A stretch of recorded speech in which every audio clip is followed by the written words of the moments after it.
No te quedes fuera. Aprende sobre fenómenos naturales, sus riesgos y planificación territorial. Cada martes y viernes a las 11 de la mañana con Cristian Farías en divoxradio.com. Estamos de vuelta en Contingencia Evolutiva.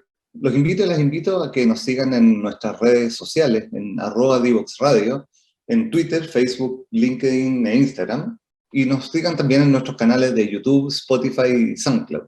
Y también pueden ver nuestro programa en streaming en www.divoxradio.com.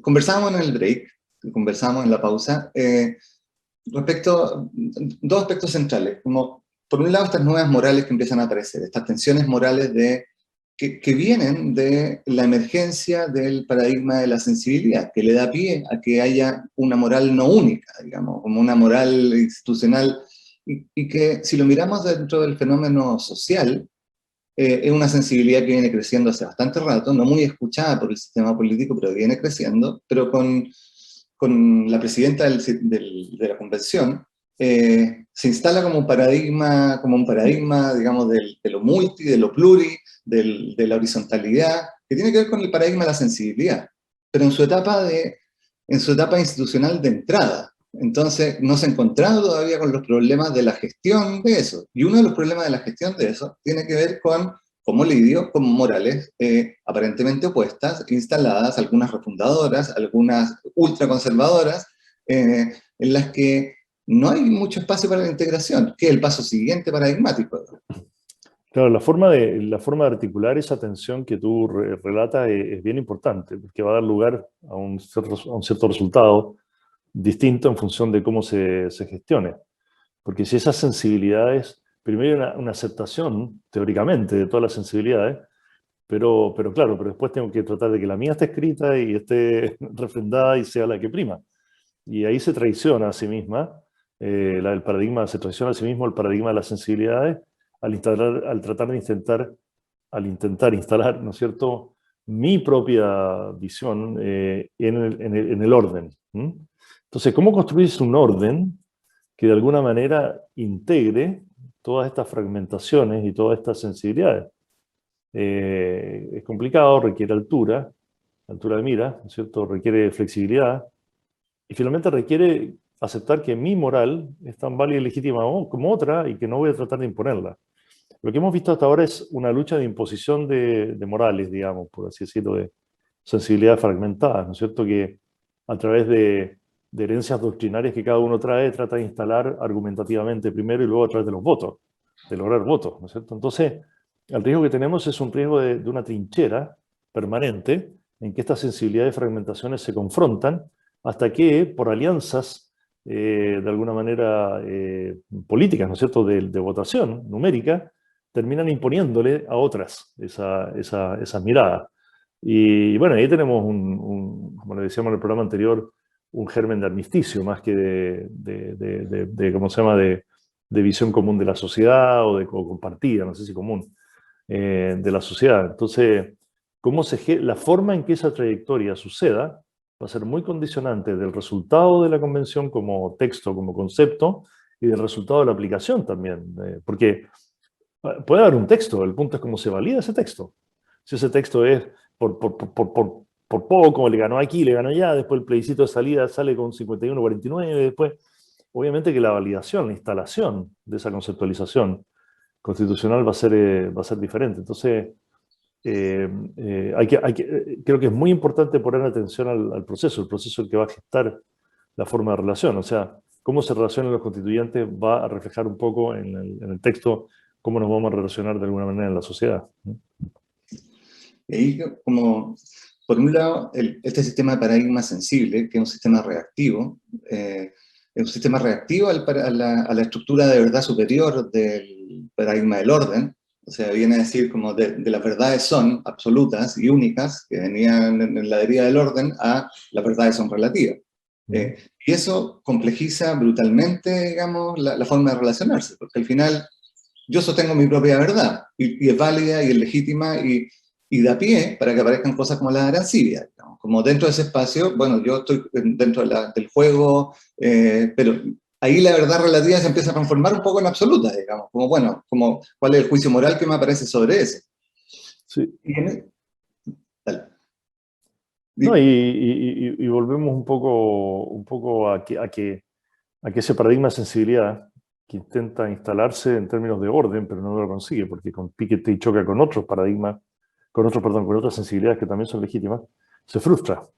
Y al frustrarse vuelve al sistema reactivo de fuerza, ¿no es cierto?, de enojo, de choque. Entonces está todo el rato oscilando entre que mi sensibilidad tiene que ser representada, tengo que entender que hay otras sensibilidades, hay una estructura superior que va a tener que ordenarla, y por otro lado no logro instalar mi sensibilidad, luego me frustro y entonces me confronto.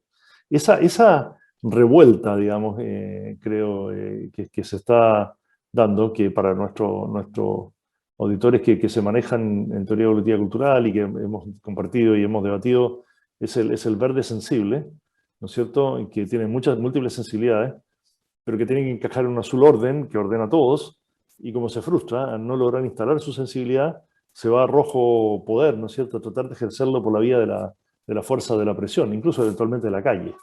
Entonces, esa es un plato de tallarines un poquito, esta dinámica, ¿no es cierto?, que va a ser difícil de manejar. Otro desafío para la presidenta de la convención si tiene esta visualización. Claro, y en ese sentido, como este sistema es reactivo y viene en oposición a los paradigmas anteriores, no necesariamente abre el juego hacia la integración, porque necesitamos una sociedad diversa, con logro, y desarrollo y crecimiento, que tenga una estructura de orden, donde las personas puedan expresar su poder y se sientan seguras, digamos, y ahí así la ecuación completa. Pero muy probablemente el camino hacia la integración va a tener que ver más que con la Constitución en sí misma, y lo conversábamos como de esta lógica de la Constitución autopoyética, digamos, como con el mecanismo, con generar un mecanismo de modificación permanente de esa Constitución, digamos, porque si no va a quedar una cosa fragmentada, como que un artículo es mío, un artículo es tuyo, y va a quedar un Frankenstein ahí medio armado, pero el tema es que no la podemos dejar encapsulada de nuevo. Y el camino va a ser, bueno, dado esto, ¿cómo evoluciona? O sea, ¿cómo permitimos ese proceso evolutivo, contextual, adaptable a los momentos que se están viviendo? Porque si no, es un retroceso. Y vamos a terminar de nuevo en lucha de una verdad superior contra otra verdad superior. El otro que tenemos también es que tenemos o sea, no nos olvidemos, y por eso se llama este programa Contingencia Evolutiva, de que venimos a una deriva evolutiva donde los cambios son bien profundos y bien radicales, y que en el fondo una constitución, esta es una constitución por 30 años, ¿cómo puede durar 30 años una constitución hoy día, con estos ritmos, con estos tiempos? Imposible, ¿te fijas? Tampoco podemos vivir en una jalea continua de cambio, de modificación permanente del sistema de orden, porque entonces nadie entiende nada, no hay Estado de Derecho, ¿te fijas? Entonces, probablemente todo esto que estamos hablando va a dejar de tener sentido en un tiempo más. Y probablemente la inteligencia artificial va a ser bastante más importante que varios de los artículos que se redacten en la Constitución, ¿te fijas? O los neuroderechos, o cosas de ese tipo. Entonces, va a ser un mundo muy, muy, muy fluido, y las constituciones lo que logran es estatizarlo, es decir, que quieren una foto. Las constituciones sacan una foto y dicen, esta es la realidad que tenemos hoy día, así nos vamos a comportar, esto es lo que queremos para relacionarnos, y aquí están las bajadas en las leyes que hay que instalar. Lo único que hace una constitución es rigidizar, cuando en realidad el mundo está cada vez más flexible. Entonces, otro riesgo que existe es que tengamos una preciosa redacción, está instalada, se le enseña a los niños en el colegio, la recurran los constitucionalistas, los tribunales, etc. Y todo este orden resulta totalmente sobrepasado por toda la dinámica digital y global, que ya ha pasado además. Muchos de los problemas que hoy día tenemos es porque estas irrupciones digitales han hackeado el sistema de orden. Entonces, va a haber mucha fluidez. Y los ejemplos que hablábamos ayer, cuando teníamos la pauta de esta conversación, de los emprendedores, digamos, que emergen fuera de los sistemas al final, porque Notco o Corner Shop o Algramo están en un principio fuera del sistema. Entonces, ¿qué hacemos con ellos, entre comillas? Digo, ¿lo bloqueamos? Ponemos un sistema de orden que diga, no, si tú no pasas por el Estado, por las normas, las leyes, o dejamos que se despliegue ese emprendimiento creativo de manera intensa, ¿no es cierto? Y que rompe los paradigmas del emprendimiento tradicional desde la industria. ¿Eh? ¿Por qué? Porque, bueno, la revolución industrial se está terminando, ¿no? Entonces, todo ese emergente va a meter otro ruido lateral permanente, ¿no es cierto?, sobre una constitución que resulta muy rígida. Por eso, en el ideal, hablábamos tú y yo el otro día, la convención constituyente no debería terminar nunca, en realidad. Prácticamente debería ser como una bola en movimiento permanente, pero eso, bueno, sabemos que eso no se puede tampoco. Pero porque o sea, hay que ver que el mecanismo adaptativo tiene precisamente que ver con cómo soluciono aquello que me está tocando vivir en ese momento, digamos, y cómo voy cambiando ese sistema de paradigma en la medida que el mundo se mueve. Y se está moviendo, y está ya muy claro, digamos, que se está moviendo a una velocidad que las leyes van corriendo detrás, digamos. O sea, como... y pasó lo mismo cuando entró Internet, que listo, empezamos a ponerle restricciones porque los discos y la compartida de los discos y una ola que no se pudo parar. Entonces, de alguna forma vamos, si es que no, o sea, si que el mecanismo central no tiene que ver con cómo la modificamos y cómo la vamos actualizando, y muy probablemente eso tenga mucho que ver con la distribución de poder. Y va a tener que ver con los gobiernos locales, y ahí en muchos casos los conflictos morales se van a ver acentuados. El tema es cómo generamos un mecanismo para que esos conflictos morales conversen y no se parapeten, como está sucediendo de cierta forma con lo que uno ve, se parapeten unos contra otros y sigamos en esa lógica polar, digamos. O sea, ¿cómo sostenemos esa paradoja? ¿Cómo sostenemos dos verdades opuestas en una verdad mayor, más amplia? Lo que pasa es que venimos, además, si recordamos, venimos de dos líneas traumáticas. Una que es la línea originaria de la dictadura, ¿no es cierto?, que instala un sistema, y bueno, y Arancibia lo refleja un poco, si tú quieres, y luego viene la deriva del movimiento social de la calle o de la lista del pueblo, ¿no es cierto?, y que tiene Entonces, esos dos, eso va a ser muy difícil conciliar siquiera una conversación. Se descalifican unos a otros, ¿no es cierto?, para siquiera conversar. Entonces, eso pone una barrera muy, muy difícil para el ancho grupo del centro, que nunca se sabe qué tan centro y qué tan ancho es, ¿no es cierto?, que va a tener que ejercer una especie de rol de macro bisagra, que le pone una presión tremenda y que está desdibujado, ¿te fijas? Porque es mucho más fácil, desde lo que tú dices, la caricatura de las posiciones o las doctrinas, o las visiones, ya, grupos étnicos, listo, ya uno entiende, ¿no es cierto?, doctrina neoliberal instalada desde la dictadura, ya, ok, uno entiende. Lista del pueblo, del movimiento social, la violencia originaria, ya, ok, pero eso no es todo, esos son un poco caricaturas de algo más complejo. Entonces, todo lo que representa lo que alguien llamaría la socialdemocracia, por decirlo en términos políticos, o toda la herencia, ¿no es cierto?, de lo que han sido 30 años de crecimiento, porque además es bien raro porque le dicen a la exconcertación los 30 años, la responsabilidad, pero bueno, en esos 30 años hubo, si sumamos un poco a este gobierno, hubo dos gobiernos de derecha entre medio también, ¿te fijas? Y hubo parlamentarios de derecha también, ¿te fijas? Entonces... Era un sistema constitucional de derecha que no permitía exactamente, modificaciones, o sea, no era... claro, Estaba invitado a jugar un juego particular, con ciertas reglas en sí, particular, que si jugaba de otra forma no funcionaba, entonces... en un cofre cerrado, con la llave puesta por dentro. Entonces, bueno, creo que ahí también se pierde un poco el movimiento, ¿no es cierto?, la lista del pueblo en el análisis de esa realidad, o muchas de las personas. Fíjate, que esto es evolutivo, estamos donde estamos porque alguien hizo algo antes que nos permitió estar donde estamos. Entonces, ese juego de la crítica al pasado, de esa manera, pero está vigente, está vigente en Arancibia, está vigente en grupos de la democracia cristiana que están siendo cuestionados por su rol en la transición, en grupos del mundo más socialista. Entonces, en esta lógica o sea, la pregunta es, ¿van a poder instalarse en una dinámica realmente de conversación desprovista de doctrina, en la cual no me trinchero, sino que realmente escucho al otro? No se está viendo eso no se está viendo. Y si tú no escuchas al otro, ¿cómo vas a lograr, ¿no es cierto?, que te escuchen a ti, y por lo tanto instalar de alguna manera conceptualmente tu propia sensibilidad? ¿Por la fuerza? No sé. La dinámica no está bien. Esperemos que se encarrile.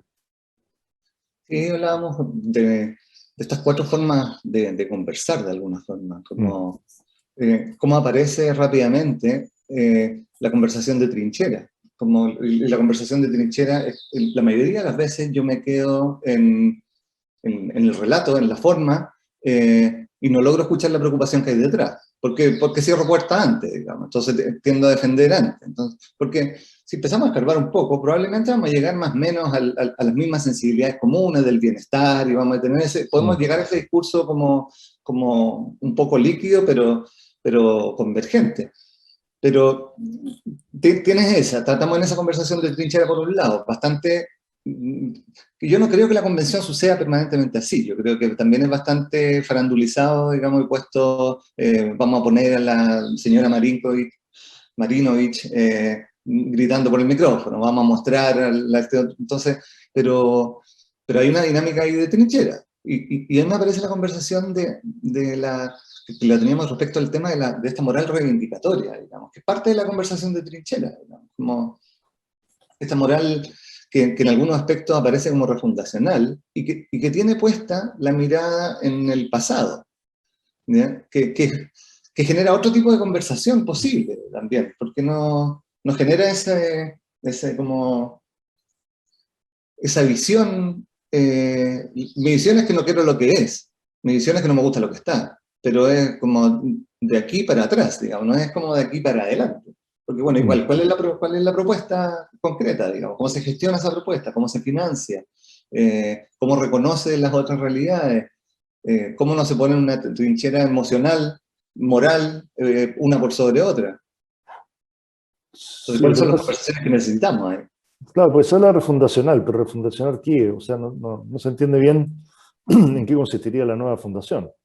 Consistiría en lo que hicieron los españoles cuando llegaron a Ciudad de México y le chantaron, perdón la expresión, la catedral encima de las construcciones aztecas, ¿o es esa refundación? Que es justamente la que, desde el punto de vista de los pueblos originarios, es la que generó su casi destrucción.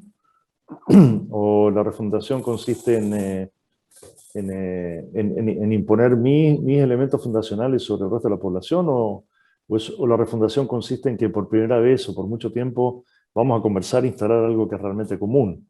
Esa refundación me gusta, en el sentido de refundar la forma de conversar, la forma de relacionarse, como decía Humberto Maturana, ¿no es cierto? Relacionarse en la honestidad y el mutuo respeto. Eso sería refundacional.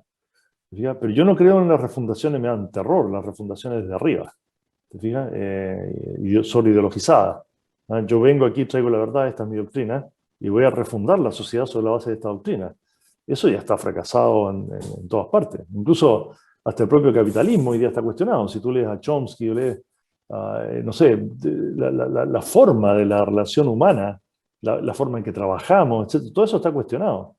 Entonces tenemos que ser creativos en tener una conversación no de trinchera, a lo menos reflexiva, que nos lleve a revisar las bases mismas de la forma de convivencia que estamos teniendo. Y si eso se entiende por refundacional, me encanta, yo me sumo. Por eso digo que volviendo al mundo periodístico, cuando alguien dice refundacional, a ver, entendamos, refundacional significa qué vas a poner y encima de qué.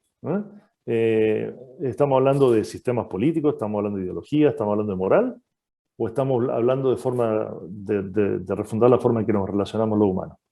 Y por lo tanto hay apertura para tener esa conversación. Creo que, bueno, mira, las palabras hoy día son claves. O sea, moral, refundación, todas esas palabras creo que hay que darles un significado, o por lo menos discutir su significado para que nos entendamos, porque cada uno entiende cosas distintas por esas palabras. Vamos a ir a una nueva pausa musical y volvemos en Contingencia Evolutiva junto a Daniel Fernández. No te quedes fuera. Conversaciones de cultura, sociedad y personas con Pablo Reyes. Cada lunes y miércoles a las 9 de la mañana en Frecuencia Memética. Somos Divoxradio.com.